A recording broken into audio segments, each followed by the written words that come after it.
হুমায়ুন কবির যে কথাগুলো বলেছেন মানে সেই নিয়ে কি বলবেন? এই মন্তব্যটা উনি করেছেন যে মানে সেটা ভেঙে দেবো বা এইসব ধরনের কুরুচিকর মন্তব্য। যে যেরকম সে সেরকম মন্তব্য করেছে, ওনারা ওরকমই দেখবেন তো গাড়িটা আসছে। উনি আজকে সাংবাদিকদের উপরে মেজাজও হারান এবং ভীষণভাবে চটে যান এবং বলেন যে আমরা মানে সাংবাদিকরা যতদিন সাংবাদিকতা করছে তার থেকে বেশি ওনার রাজনৈতিক কেরিয়ার এইসব বলেছেন। কি বলবেন? তা বললে হয়? গণতন্ত্রের চতুর্থ স্তম্ভকে এইভাবে অপমান করার, এইভাবে ছোট দেখানোর ওনার কোনো অধিকার নেই। ওনাকে আসলে একটু ভালো করে কথা বলা জানতে হবে, শিখতে হবে, শিখে নিতে হবে। এই সাংবাদিকদের সাথে কিরকম করে কথা বলতে হয়, এবং সাংবাদিকরা কিন্তু অনেক রিসার্চ করেন। তো উনি একটু রিসার্চ করুন, তাহলে দেখবেন ওনার কথাবার্তা ঠিক হয়ে গেছে।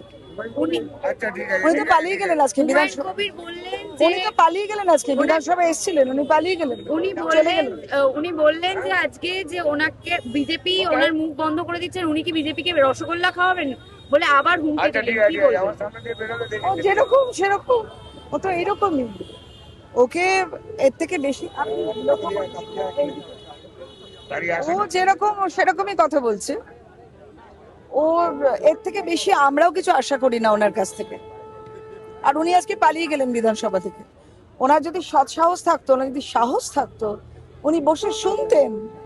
ওনার তো সাহসই হলো না ওখানে বসে থাকা। উনি একা একা নীরবে হুমকি মারছেন, তা বললে কি হয়? একা একা হুমকি দিলে হবে না, সবার সামনে দাঁড়িয়ে ওনাকে হুমকি দিতে হতো।